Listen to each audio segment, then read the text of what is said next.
فاستقم كما أمرت واستقم كما أمرت ومن تاب معك ولا تطغوا إني بما تعملون بصير ولا تركنوا إلى الذين ظلموا فمسكوا النار وفي مقام آخر إن أكرمكم عند الله أتقاكم وقال النبي صلى الله عليه وسلم لا يؤمن أحدكم حتى يكون هواه تبعا لما جئت به وقال النبي صلى الله عليه وسلم إن في الجسد مضغة إذا صلحت الجسد كله وإذا فسدت الجسد كله ألا وهي القلب أو كما قال رسول الله صلى الله عليه وسلم. میرے عزیزو،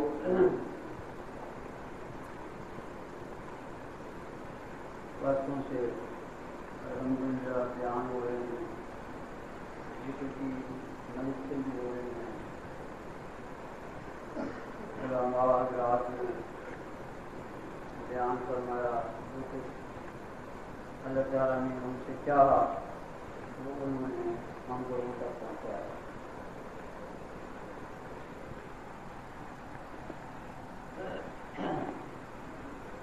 یہ اس اجتماع کی آخری مجلس ہے، اس کے بعد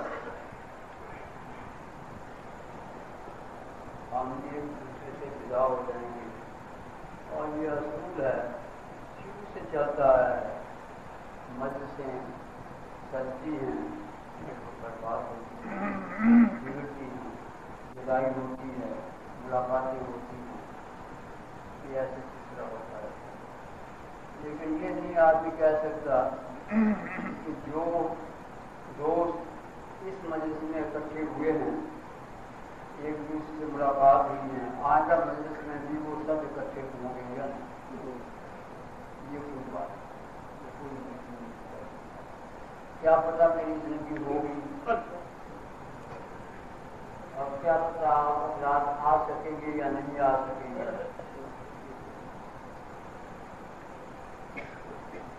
تو عرض کرنے کا مطلب یہ ہے کہ جو کچھ ہم لوگ یہاں سے سنیں اس کو غور سے سنیں،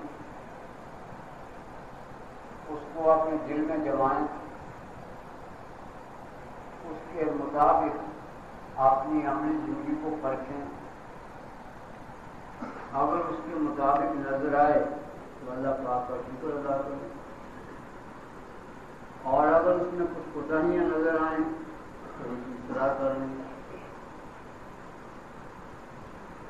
اور جو کچھ سنا جائے وہ دوسروں تک پہنچائیں، اپنے اہل و عیال تک پہنچائیں، اپنے عزیز و اقارب تک پہنچائیں، اپنے محلے والوں تک پہنچائیں، جہاں جہاں بھی آپ کا تعلق ہے وہاں تک پہنچائیں۔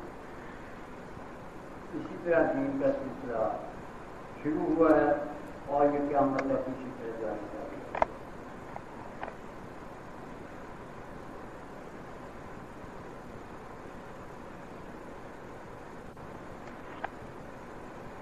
یہ جو آیات میں نے پڑھی ہیں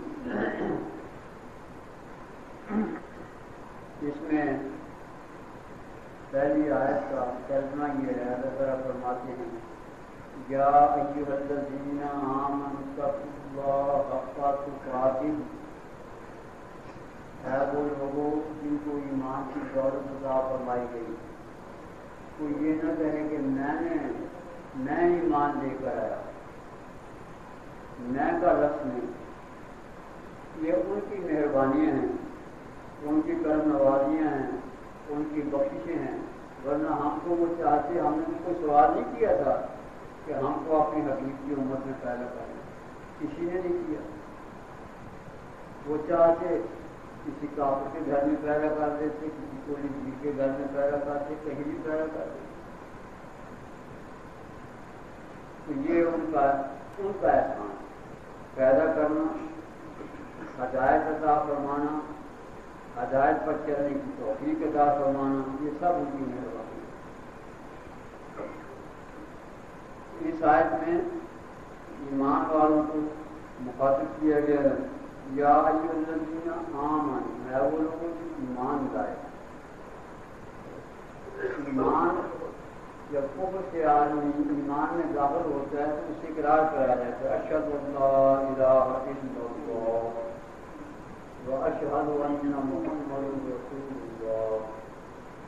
یہ اقرار، اس سے آدمی ایمان کے دائرے میں داخل ہو جاتا ہے. ایمان والوں کو فرمایا یا ایھا الذین آمنوا، وہ لوگ جو ایمان لائے ہو، جن کو ایمان کی دولت ملی ہے، وہ اس دولت کی قدر کرو، اور جنہوں نے یہ دولت عطا فرمائی ہے ان سے ڈرو. ایسا ڈرو جیسا ان سے ڈرنے کا حق، ایسا بچو جیسا بچنے کا ان کی نافرمانی سے بچنے کا حق.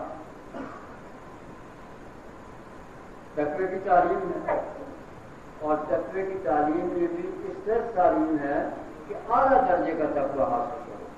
اعلیٰ درجے،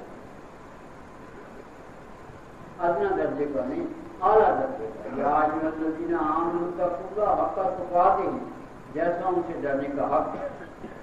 اور دوسری جگہ اس کے میں فاتقوا اللہ ما استطعتم، اور ڈرنے کا حق جیسے ان کی شان کے لائق ہے وہ ادا نہیں ہو سکتا، لیکن اپنی پوری کامل ہمت کے مطابق کریں اور ان کی نافرمانی سے کریں.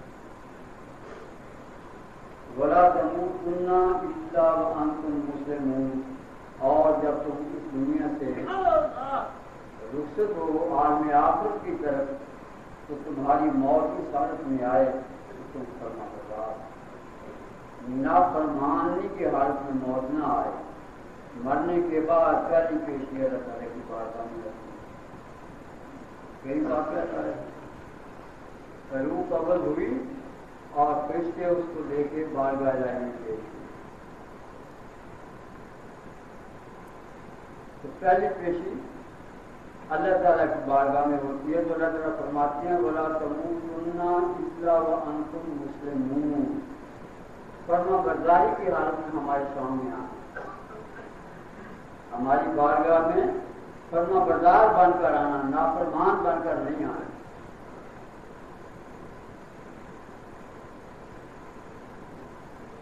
کہ پہلا سوال ہم تم سے پوچھیں گے. امام غزالی رحمۃ اللہ علیہ جب روح پرواز میں کتنے بڑے عالم تھے، کتنے بڑے بزرگ.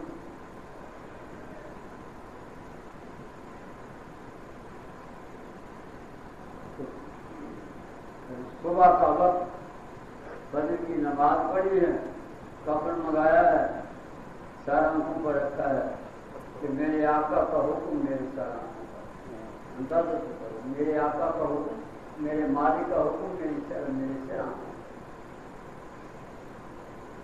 لیٹ کے کلمہ پڑھا اور پرواز ہو گئی. ایسا بڑا شخص آج کا تو ہم بڑا اس کو کہتے ہیں جس کے پاس بہت مال ہے. نہیں، وہ مال والا بڑا نہیں ہوتا. مجھے اسی زمن میں واقعہ یاد آ گیا. ہمارے حضرت حیدرآباد میں تشریف فرما سے تشریف کے ساتھ مسجد تھی. اب تو وہ بڑی مسجد پوری بن گئی. پہلے ایک پلیٹ فارم تھا، مغرب کا ٹائم تھا، مراقبہ ہو رہا تھا، ذکر کی مجلس. ایک دوسرے بزرگ گزرے، انہوں نے ان کے ساتھ بھی ان کے متوسلین تھے، ان سے پوچھا کہ تم نے عمارات دیکھے ہیں؟ انہوں نے کہا کہ ہاں دیکھے ہیں. تو کون ہیں؟ یہ جن کے 5-5 7 منزلہ مکان ہیں، محلات ہیں، فیکٹریاں ہیں، کاریں ہیں، بینک بیلنس ہیں، یہ سب عمراء ہیں. یہ بڑے لوگ ہیں، ہم انہیں کو بڑے سمجھتے ہیں. یا حکومت کے کسی بڑے اعلیٰ ہوتے پر وہ بڑا آدمی، چاہے اس کی قدر اللہ تعالیٰ کی بارگاہ میں ایک رائی کے دانے کے پد برابر بھی نہ ہو، ایک مچھر کے پر کے برابر بھی نہ ہو، لیکن ہماری نظر میں وہ بڑا آدمی. تو ہمارے نظر میں تو بڑائی کا معیار دنیا کی دولت یا دنیا کا عہدہ، جس کے پاس دنیا کا بڑا عہدہ ہے وہ بڑا آدمی ہے، جس کے پاس بہت مال و دولت ہے وہ بڑا آدمی ہے۔ تو انہوں نے پوچھا تم نے امیر آدمی دیکھے ہیں کہ ہاں جن کے پاس یہ محلات ہیں، مکانات ہیں، فیکٹریاں ہیں؟ فرمایا یہ تو امیر آدمی نہیں، دولت مندی دولت تو وہ ہوتی ہے جو آدمی کے ساتھ جاوے، جس سے ہر مقام پر آدمی کام لے۔ آدمی کے لیے دو زندگیاں ہیں، ایک اس جہان کی زندگی ہے اور ایک عالم آخرت کی زندگی ہے۔ یہ زندگی تو ختم ہونے والی زندگی ہے، چند دن کی زندگی ہے، اس کے بعد ہم اس دنیا کو چھوڑ جائیں گے، آپ بھی چھوڑ جائیں گے، میں بھی چھوڑ جاؤں گا۔ اور آدم علیہ السلام سے اب تک یہی سلسلہ جاری ہے، جو آیا وقت پورا کیا اور چل دیا۔ اسے اجتماع میں میں نے کہا تھا کہ ہم ایسے مسافر ہیں کہ جن کا سفر ان کی مرضی سے شروع نہیں ہوا، جن کا سفر ان کی مرضی سے شروع نہیں ہوا اور نہ ان کی مرضی سے ختم ہوا، اور نہ یہ پتہ کہ کس جگہ ختم ہوگا اور کس حالت میں ختم ہوگا۔ ایسے مسافر ہیں، کچھ بھی پتہ ہے۔ تو ہمارے لیے ایک تو اس دنیا کی زندگی ہے اور ایک عالم آخرت کی زندگی ہے۔ تو میں دولت مند وہ ہے کہ جو اپنی دولت سے ہر مقام پر فائدہ اٹھائے، اس کی دولت ہر مقام پر اس کے ساتھ رہے، نفع دے دے۔ لیکن یہ جو دولت جن کی طرف تم لوگوں نے اشارہ کیا ہے، یہ تو ایسی دولت ہے کہ جب وہ اس زمین کے نیچے جائیں گے تو یہ اوپر ہی رہ جائے گی۔ بینکوں میں جو ہے وہ بینکوں میں رہ جائے گی، فیکٹریوں میں فیکٹری رہ جائے گی، محلات زمین کے اوپر رہ جائیں گے، سب کچھ زمین کے اوپر رہ جائے گا، اور خود ان سب کا حساب لے کر سر پر اٹھا کر زمین کی نیچے چل جائے گا۔ اس کے ساتھ کیا جائے گا حساب۔ جس طرح یہ دولت بنائی ہے، جس طرح یہ فیکٹریاں بنائی ہیں، جس طرح یہ محلات بنائے ہیں، جس طرح یہ کاریں اور گاڑیاں بنائی ہیں، ان سب کا حساب اس کے ساتھ اس کے سر پر رکھ کر زمین کے نیچے یہ چلا جائے گا اور یہ اوپر رہ جائے گی۔ جب اس جہان میں اس کو دولت کی ضرورت ہوگی تو پھر اس کے پلے میں تو حساب کے سوا اور کچھ بھی نہیں ہوگا۔ یہ کیا دولت تھی، اس کا ساتھ چھوڑ گئے، محلات بھی ساتھ چھوڑ گئے، بینک بیلنس بھی ساتھ چھوڑ گئی، فیکٹری بھی ساتھ چھوڑ گئی، ہر چیز ساتھ چھوڑ گئی، کوئی بھی چیز اس کے ساتھ تو نہیں گئی۔ پھر یہ امیر کارے کے زمین میں تو ایک مخلص کی طرح جائیں گے، زمین کے اندر زمین کے پیٹ میں ایک مخلص کی طرح جائیں گے۔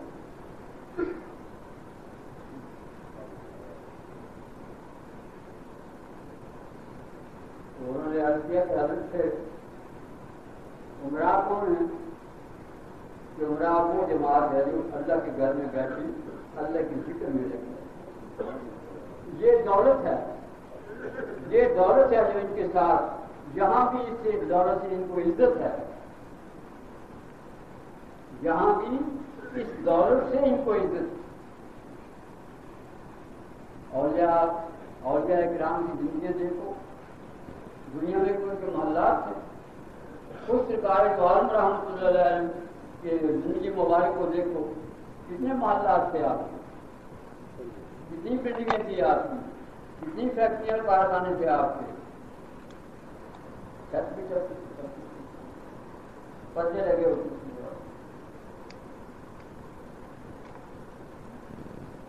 جنہوں نے فرمایا کہ اگر میں اشارہ کروں تو مکے کے پہاڑ سونا بن کر میرے ساتھ ہے۔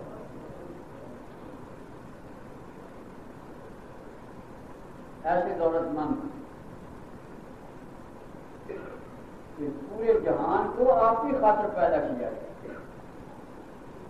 فرمایا رب العالمین نے کہا میرے محبوب آپ کو پیدا نہ کرتے تو مکانات کو پیدا نہ کرتے، اور آپ کی زندگی آپ کے سامنے سنتے رہتے ہو ہمارا. تو فرمایا یہ لوگ ہیں عمرا، یہ ایسی دولت کما رہے ہیں کہ یہ دولت ان کے ساتھ زمین کے نیچے جائے گی، قبر میں ان کے ساتھ جائے گی. اس دولت سے یہاں بھی ان کو عزت ہے اور قبر میں جائیں گے تو بھی ان کو عزت. قبر کشادہ ہو جائے گی، فرش بچھ جائیں گے، جنت کی طرف سے کھڑکیاں کھل جائیں گی، غلمان اور خدمت کے لیے مقرر ہو جائیں گے، کسی قسم کی کوئی پریشانی نہیں. اور پھر پتہ نہیں وہ کہاں ہوں گے، سامان تو یہاں ہوگا قبر میں.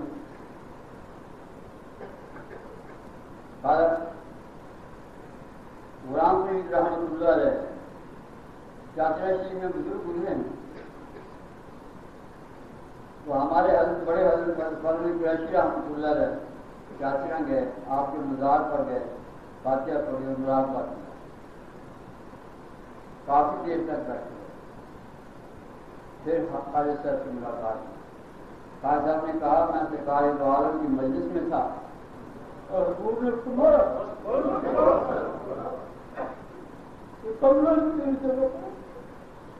ان کی ملاقات کی.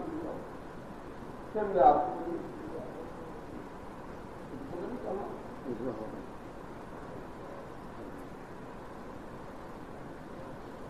میں سرکار دو عالم کی مجلس میں تھا، حضور نے فرمایا فضل قریشی کی جگہ پر آیا ملاقات کے لیے، اس کو مل کر آپ.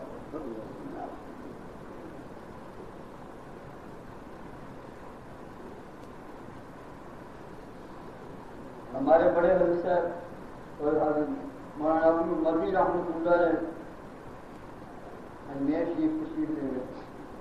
وہاں تو بڑی بدعات ہیں، آپ سب جانتے ہیں، بڑی مشکل سے مزار پر پہنچے، وہاں مراقبہ کیے، خالد صاحب سے ملاقات کی، عرض کی کہ حضرت یہ آپ کی جگہ پر کیا ہو رہا ہے؟ خالد صاحب نے فرمایا مولانا ہم دارالعمل میں نہیں ہیں، ہم دارالعجب میں آ گئے. آپ دارالعمل میں ہیں، آپ پر ذمہ داری ہے، آپ ان چیزوں کو روکیں، ہم پر اب کوئی ذمہ داری نہیں.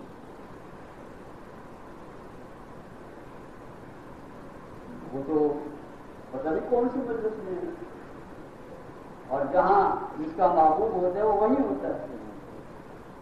خواجہ نظام الدین اولیاء رحمۃ اللہ علیہ کی مثال کا وقت قریب آیا، چند دن پہلے خواب میں دیکھا، حضور فرماتے ہیں نظام الدین ہم تیرے انتظار میں ہیں، نظام الدین ہم تیرے انتظار میں ہیں.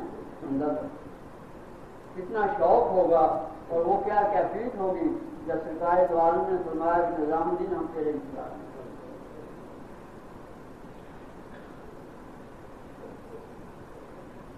تو فرمایا یہ لوگ ہیں دولت مند، یہ ایسی دولت کما رہے ہیں کہ یہاں بھی اس دولت کی وجہ سے ان کی عزت، اور مرنے کے بعد جب قبر میں جائیں گے تو بھی ان کی عزت، اور جب حشر کے میدان میں اٹھیں گے تو بھی ان کی عزت، اور جب جنت میں جائیں گے تو بھی ان کی عزت، اور اعلیٰ سے اعلیٰ مقامات کو پہنچیں گے. یہ ہیں دولت مند آدمی. یہ تو مفلس ہیں جن کو تم دولت مند سمجھ رہے ہو. سوچ صحیح کرو، سوچ صحیح کرو، سمجھ صحیح پیدا کرو، اور وہ سمجھ اور سوچ صحیح سمجھ اور صحیح سوچ والوں کے پاس بیٹھنے سے آتی ہے، صحبت سے آتی ہے، کتابیں پڑھنے سے.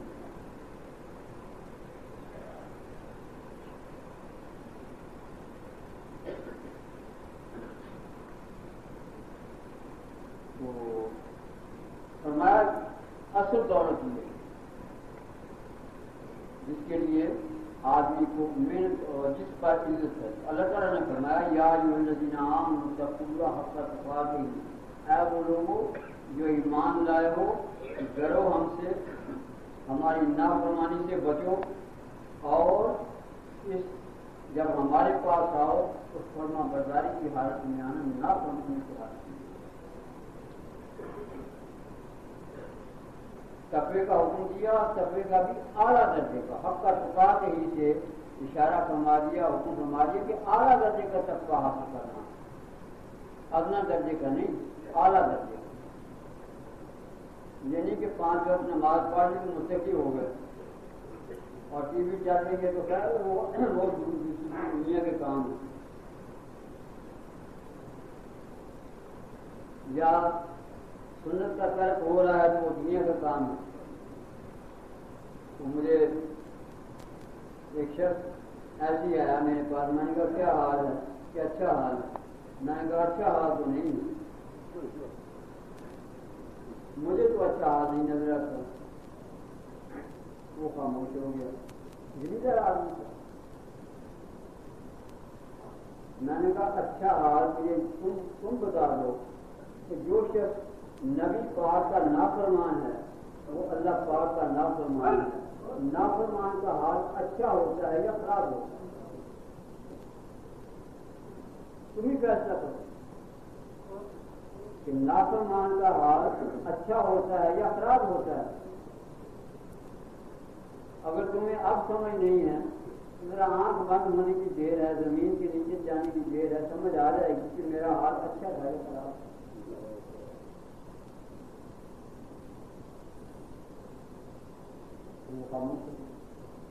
میں نے کہا کہ جو داڑھی ملاتے ہو آدمی کا حضور اعظم نے ارشاد فرمایا، اور پھر اللہ ان پھر جلد ملغا تانی یا فرد فرد جیسے وایا فصل فصل جیسے آدمی کے دل میں ایک گوشت کا ٹکڑا ہے جس کو دل کہتے ہیں، وجود میں گوشت کا ٹکڑا جس کو دل کہتے ہیں، وہ سمجھ جاتا ہے کہ سارے اعمال سمجھ جاتے ہیں، وہ بگڑ جاتا ہے کہ سارے اعمال بگڑ جاتے ہیں۔ یہ جو کینچی داڑھی پر لگتی ہے یا بلیڈ داڑھی پر لگتا ہے، وہ پہلے اس والے پر لگتا ہے، دل میں لگتا ہے، دل میں جو محبت ہے اس کو کاٹتی ہے۔ دل میں جو نبی کریم صلی اللہ علیہ وسلم کی محبت ہے اس کو یہ کینچی کاٹتی ہے، اس کو یہ بلیڈ کاٹتا ہے، اس عظمت کو کاٹتا ہے، اس محبت کو کاٹتا ہے، پھر زیادہ شکر کرتا ہے۔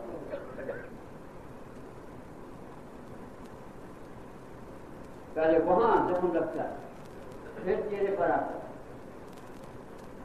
اگر دل میں عظمت کو نقصان نہ ہو، محبت کو نقصان نہ ہو، تو کبھی بھی ظاہر عمل اس کا خراب نہیں ہوتا۔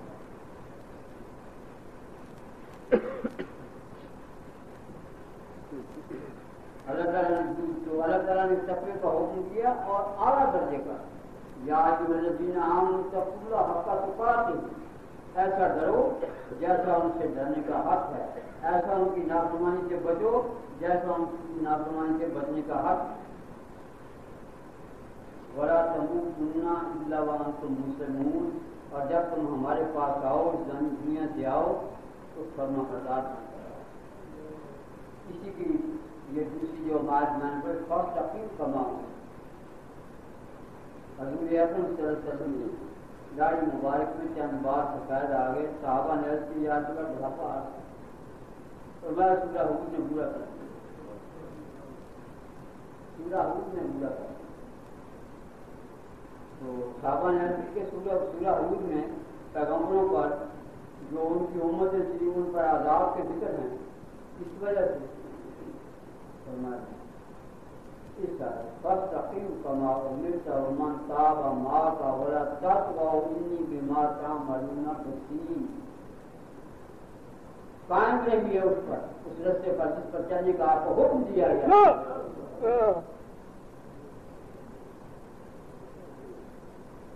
اور وہ لوگ بھی قائم رہیں جو آپ کے ساتھ ایمان لائے۔ ولا تطغوا، اور ذرا بات بھی اس میں ادھر ادھر نہ ہو، تجاوز نہ ہو، نہ ادھر ہونا ہو۔ انی بما تعملون بصیر، جو کچھ تم عمل کرتے ہم دیکھ رہے ہیں، اندر لگا۔ فاستقم کما امرت ومن تاب معك ولا تطغوا انی بما تعملون بصیر۔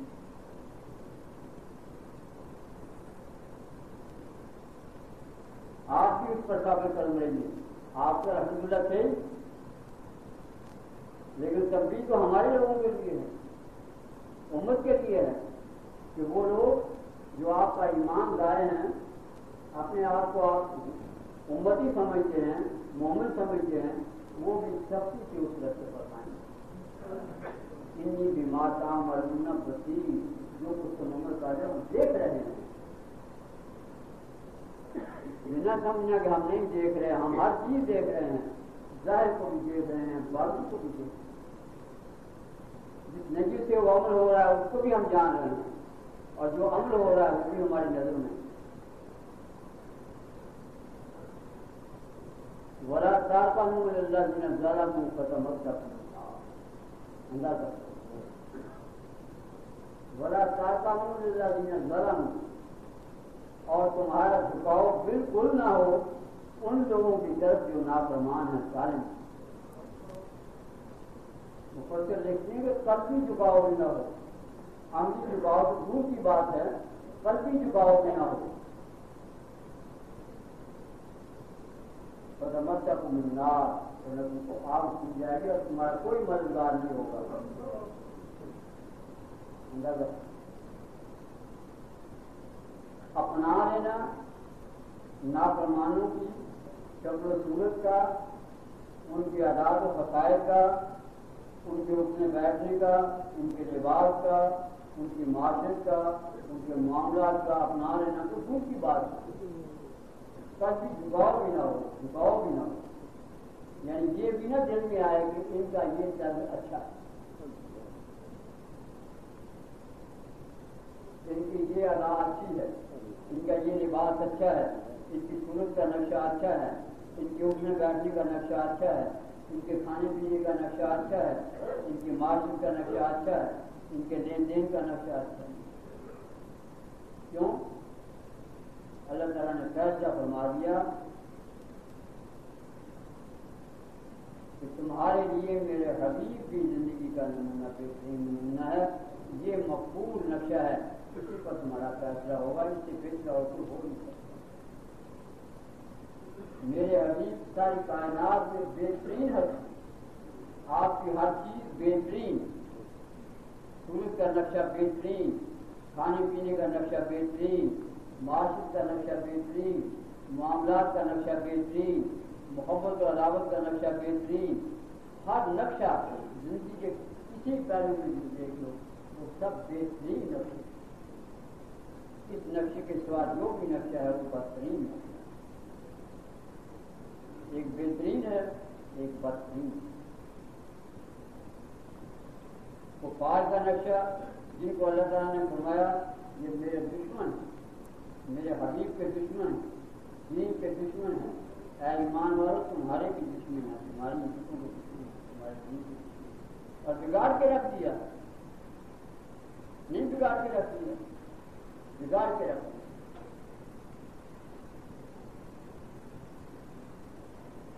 پادریوں کی بیٹی ہوئی، سب پادری اکٹھے ہوئے کہ ہم اتنا پیسہ خرچ کر رہے ہیں اپنی تبلیغ پر، لیکن خاص کا فائدہ نہیں ہوتا. مسلمانوں کی تعداد بڑھتی جا رہی ہے، لیکن ان میں ہمارے ملک کی طرف تو آتے نہیں، جو آتے ہیں بہت کم آتے ہیں. تو ہر کوئی اپنے اپنے دلائل دے رہا ہے. سب سے آخر میں جو بڑے پادری صاحب تھے ان کے وہ اٹھے، انہوں نے کہا کہ جو کچھ آپ لوگوں نے بیان کیا وہ اپنی سنت سے مذاکرہ کیا، لیکن آپ نے کہا کہ ہمیں کامیاب نہیں، ہم کو تو 100% کام کرنا. ہم یہ نہیں چاہتے، ہماری مقصد یہ نہیں ہے کہ یہ لوگ اسلام سے نام توڑ کر عیسائیت میں داخل ہو جائیں. ہم یہ چاہتے ہیں کہ یہ مسلمان نہ رہے. ان کی شکل و صورت، ان کا اٹھنا بیٹھنا، ان کا کھانا پینا، ان کے معاملات، ان کی معاشرت، یہ ان کے نبی کے طریقے پر نہ رہے. یہ صرف ایک ڈھانچے کے ڈھانچے رہ جائیں اور بیچ میں کچھ بھی نہ، اور اس میں ہم کامیاب. اور اسی لیے یہ غذا ٹی وی کی اور ڈش کی اور یہ وہ سب کچھ ہم نے گھروں میں بند کمروں میں پہنچا دیا. بند کمروں، کمرہ بند ہے، جس چل رہی ہے، ڈرامے چل رہے ہیں، ہندی فلمیں چل رہی ہیں، بیوی بھی دیکھ رہی ہے، جوان لڑکی بھی دیکھ رہی ہے، بھائی بھی دیکھ رہا ہے، بیٹا بھی دیکھ رہا ہے، سب دیکھ رہے ہیں۔ اور ایسے ایسے واقعات کہ بندہ جہاں بیٹھ کر بیان نہیں کر سکتا۔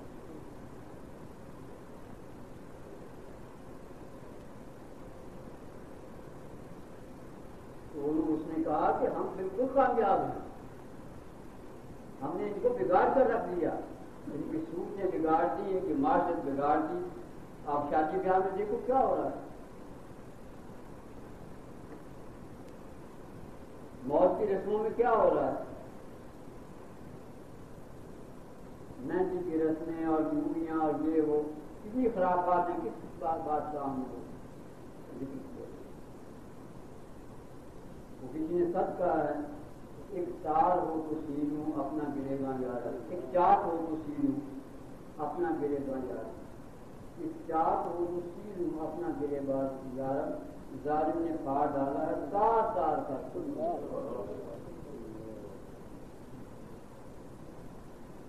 ایک چاک ہو اپنا گرے گا یار، ظالم نے پھاڑ ڈالا ہے تار تار کر، کوئی بھی جو چیز آنے نہیں گزر سکتا۔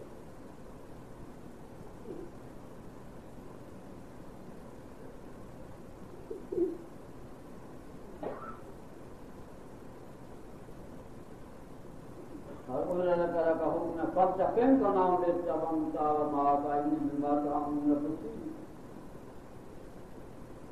کہ جب آدمی داڑھی ملاتا ہے تو نہیں دیکھ رہے ہوتے اس کو، اس کا بھی حال کو نہیں دیکھ رہے ہوتے،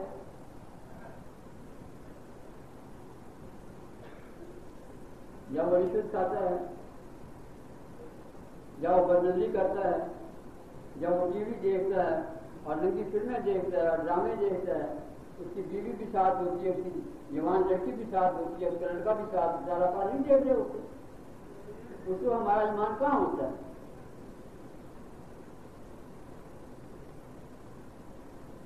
پوچھو تو کہتے ہیں اللہ تعالیٰ حاضر ناظر۔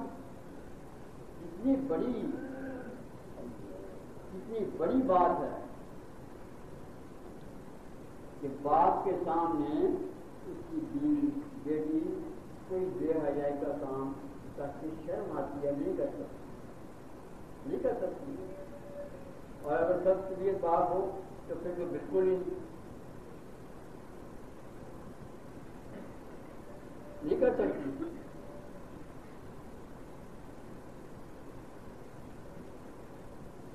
باپ کے سامنے نہیں کر سکتی،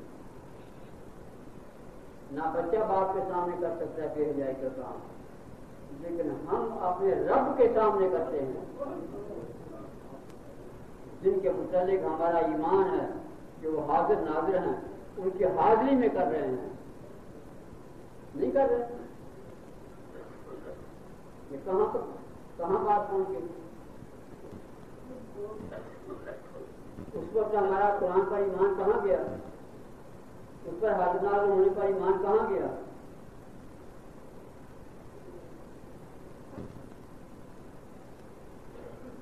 اللہ تعالیٰ نے فرمایا فَاسْتَقِمْ كَمَا أُمِرْتَ وَمَنْ تَابَ مَعَكَ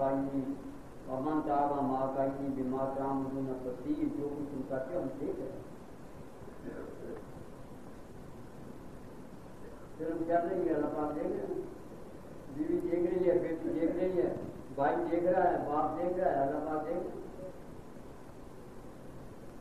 کوئی حیا نہیں، کوئی شرم نہیں، کوئی ایمان کا ذرہ بھی نہیں ہے نا، غیرت کا ذرہ بھی نہیں۔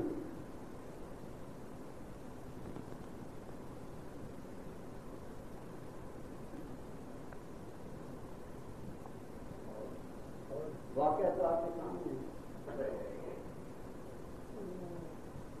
اور پھر اللہ تعالیٰ سے فرمایا وَلَا تَعْقَلُوا لِلَّذِينَ ظَلَمُوا فَتَمَسَّكُمُ نبی پاک کو حکم ہوتا ہے اور ساتھ ان کے متبعین کو بھی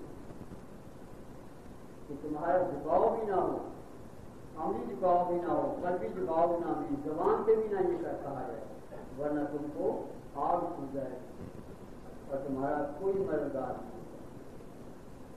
یہ تقوی کا انتہائی درجہ ہے۔ اس درجے پر اللہ تعالیٰ ہمیں پہنچانا چاہتے ہیں، دیکھنا چاہتے ہیں کہ میرا بندہ اس درجے پر آئے،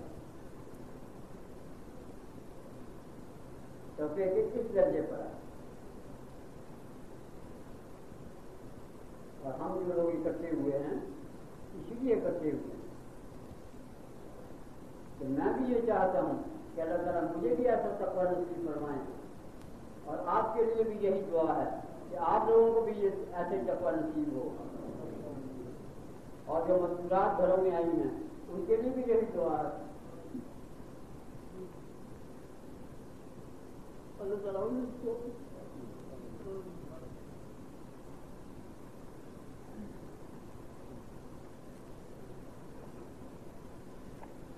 جب اس درجے کا تقویٰ ہوگا تو پھر مایا ان اکرمکم عند اللہ اتقاکم، جو ہم سے ڈرے گا تقویٰ کرے گا ہم اس کو عزت عطا فرمائیں گے۔ ہماری بارگاہ میں عزت اسی شخص کے لیے جو متقی ہے،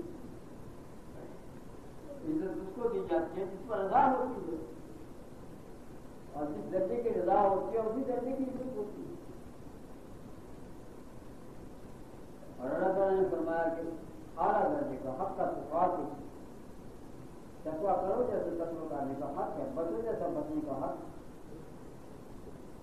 ہر معاملے بے شمار معاملہ آدمی کے سامنے ہر لمحہ معاملہ۔ اس لیے میں ایک دفعہ جان نمبر گیا تو مولانا آپ نے اس کا دوسرے کو پوری دینے گئے، وہ مجھ سے پوچھنے لگے کہ بیعت ہونا کہاں تک ضروری ہے، بیعت ہونا۔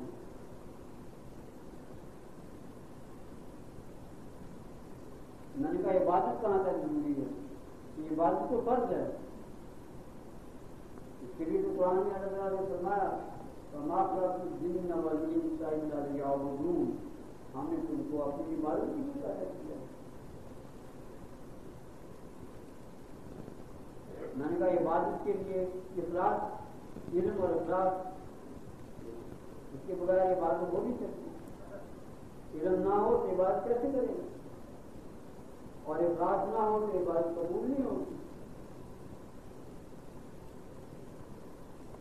میں نے نبی پاک نے فرمایا ہم تعبد اللہ کا نفسرا، انسان کے درجے میں عبادت کا، انسان کی کیفیت سے عبادت کا، ہاں عالم سے ہاں یہ صحیح ہے، ایسے عبادت کا ہے کہ تو اپنے رب کو دیکھ رہا ہے، اگر تو نہیں دیکھ رہا وہ تمہیں دیکھ رہے ہیں۔ میں نے کہا اس کیفیت اور اس اخلاص کو حاصل کرنے کے لیے اصلاح کی کہاں تک ضرورت ہے، اصلاح کے بغیر تو ہو نہیں سکتا، قلب کی اصلاح نہ ہو، نفس کی اصلاح نہ ہو، رضائل کا تزکیہ نہ ہو، اور صاف حمیدہ پیدا نہ ہو، معرفت الہی حاصل نہ ہو، قرب الہی کی کیفیت حاصل نہ ہو، پھر کیسی کیفیت حاصل، کیسی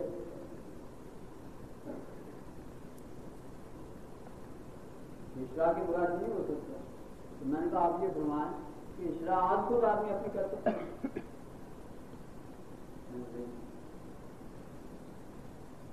ایک جسمانی مرض کی اصلاح اپنے آپ ہی کر سکتا ہے آدمی، ڈاکٹر کے پاس بھاگا جائے گا، پیٹ میں درد ہوئی ڈاکٹر کے پاس بھاگا جائے گا، اور بیماری لگی ڈاکٹر کے پاس بھاگا جائے گا۔ کتاب ایک کی کھول کے اس کے سامنے رکھوں گی، یہ دیکھو پڑھو، اس میں تمہاری بیماری کے آثار بھی لکھے ہیں اور نسخے بھی لکھے ہیں۔ یہ طب کی کتاب ہے، اس میں بیماری کے اثرات بھی لکھے ہیں، اور اس کی کیفیات بھی لکھی ہیں اور نسخے بھی لکھے ہیں، اس سے دیکھ کے جاتا تو کوئی نہیں کرتا۔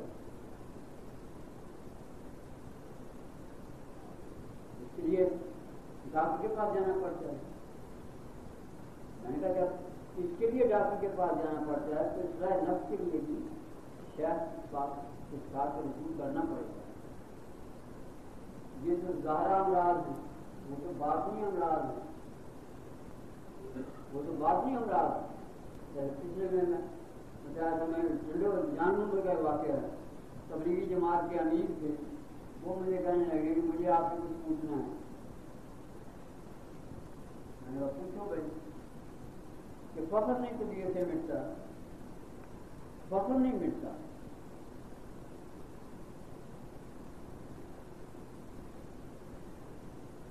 ہمارے کعبہ راویج میں مختلف تدبیریں کرتے ہیں.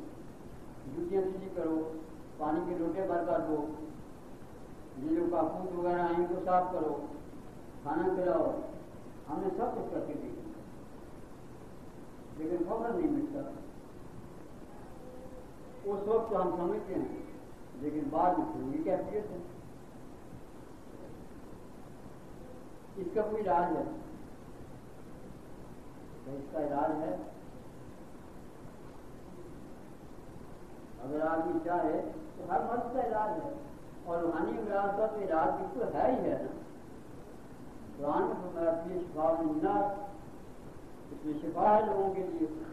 ظاہری شفا تو ہے اور باطنی شفا تو ہے ہی ہے. ظاہری امراض کی بھی شفا ہے اور باطنی امراض کی بھی شفا ہے ہی ہے. میں نے کہا اس کا علاج یہ ہے کہ آدمی یہ سوچے کہ اس کو فخر کس بات سے، کس بات سے؟ نسل کی وجہ سے فخر ہے کہ میں سادات خاندان میں ہوں، سید ہوں، بڑا اونچا نسب ہے. تو مجھے ایک معمولی وظیفے کے طور پر ہاتھ پر گئے تو وہاں میرے ساتھ جیمس آباد کے چیئرمین اب تو فوت ہو گئی تھا. بچے بھی تھے ان کے، عورتیں بھی تھیں اور وہ بھی تھے. یہ حدیث کی تعریف ہے. وہ چیئرمین صاحب کہنے لگے، ایک دن ہماری ایسے گھر میں بات ہو رہی تھی. میری بیوی نے کہا وہ کان فامی ہے کہ کیا ہم سے بھی اونچے نسل والا ہے؟ تو وہ تو